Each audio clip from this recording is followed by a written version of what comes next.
Good for Mac. Good for Mac Jones. What a drive for Mac Jones. That's his first big boy drive. Don't give me Houston 2 years ago. I don't want to talk about Houston. We never really touched on Houston. Nobody did. Nobody's ever given him Yeah, but credit people for that. say it like, here it is technically. Well, he had this. No, he didn't. No, that was That's a a legitimate drive right fourth there. quarter, game-winning comeback drive. That was some balls right he's there. He's never done that. He should enjoy it. He should have enjoyed it all night. He's been getting his ass kicked in everywhere. And that was his day. That was his night. And if it wasn't for those like weird little mix-up passes, Hardy, I know you were there behind me, but where he got his legs kind of tied up and he missed Bourne on a little screen to the left and Oh my God, hit the back of the foot.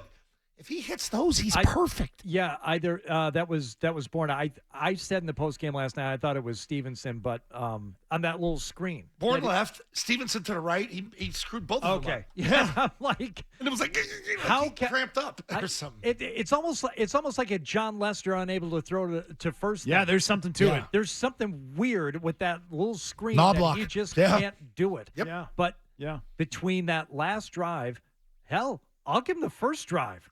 Incorporating different guys, moving the ball down the field, run, pass, offense, Mac. They look like a real football team. Yeah, they do. That looked like a real offense at times last night. Yeah, for a day they did. They really did. What does it all mean now?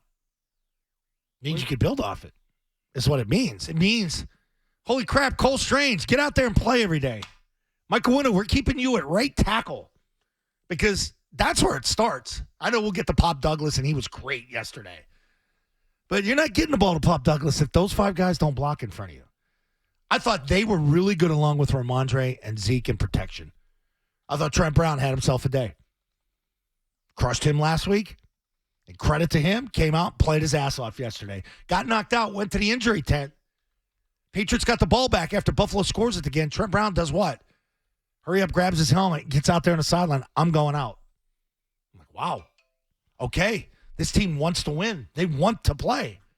Guys wanted the ball yesterday. It starts up front, though. Good job moving Owenu, whoever did. I mean, I don't know what choice you had. Really. Calvin Anderson's down. Vidarian Lowe got in at the end of the game. I think he got hurt on the second play. Like, he stepped on his own foot or something. Got called for being downfield on another one. Like, that thing's a train wreck. So you have no choice but to put Mike Owenu out there and patch it up in the middle with the young guys and cross your fingers with Strange. Hope he makes it. Okay. Do you know what? But as far as, like, you say building, yeah, right? You say building off of this.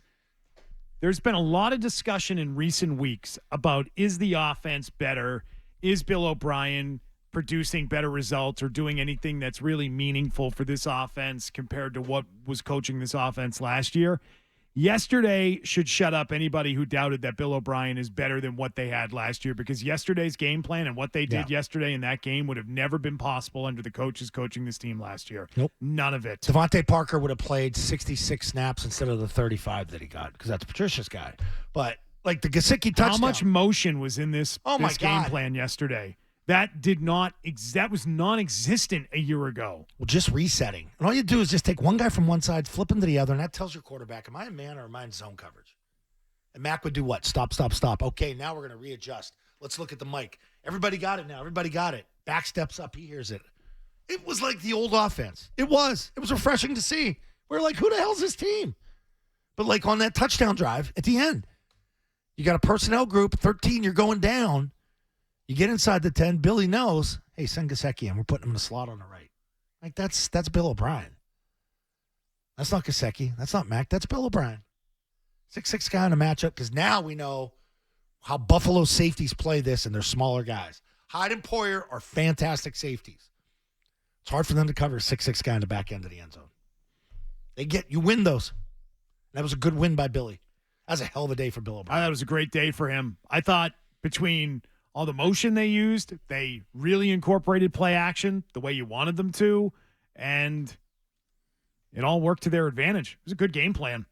Really was. It was a good defensively, too. And they did some of the basic stuff that we've been clamoring for, which was, hey, why don't you just ignore Devontae Parker and start getting the ball to Kendrick Bourne and Pop Douglas as much as you can?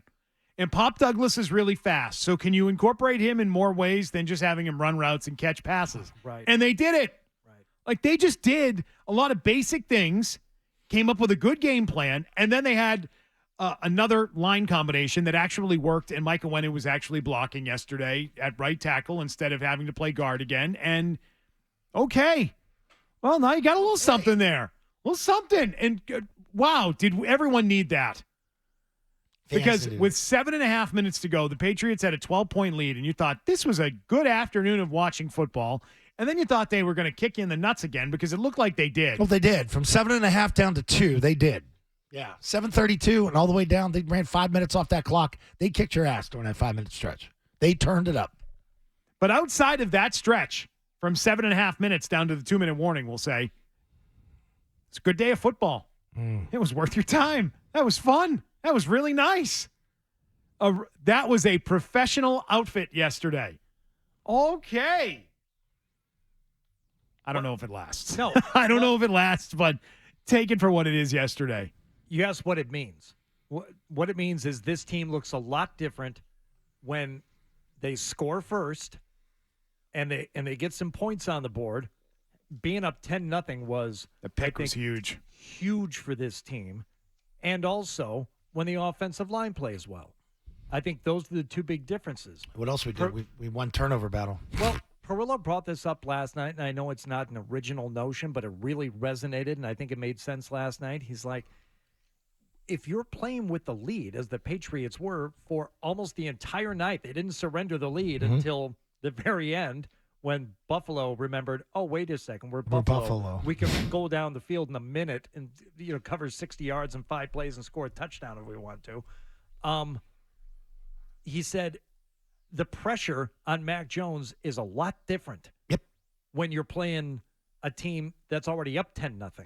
You can't pressure him on every single play and try and pick apart that offensive line.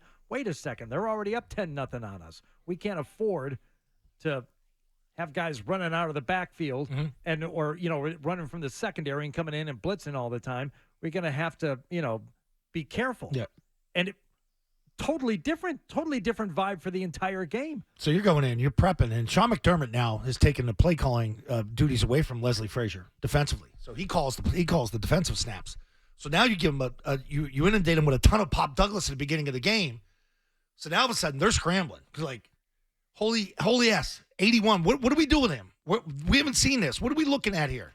And then the motions, the different personnel groupings, it kept them on their heels.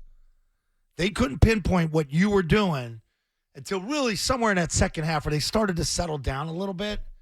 But they're like, come on, let's get Pop back in there. And then, boom, he had the 2 big catches. Yes. Yeah. Yeah, they kept them on their heels.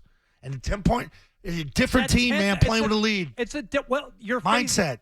Any team is going to play you different defensively when you're up 10-0. And that was huge for them. Can't allow other teams to jump out to a lead. 3-0, I don't think that would have done it. 10-0, that was different. That felt different. 2 possessions. And they were able to protect Mac better with that. And I think the line played better on top of that, even without not having as much pressure.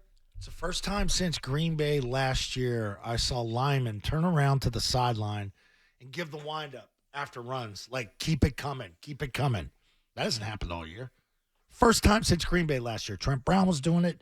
Owena was doing it because they were running the ball in Green Bay up in Green Bay last year. That was when Zappe was in. And they were asking for it yesterday. That's good. That's where you're like, hey, Adrian Clem's like, yo, Billy, we got to run it. Run it. They want it. Run it again. Well, that's good.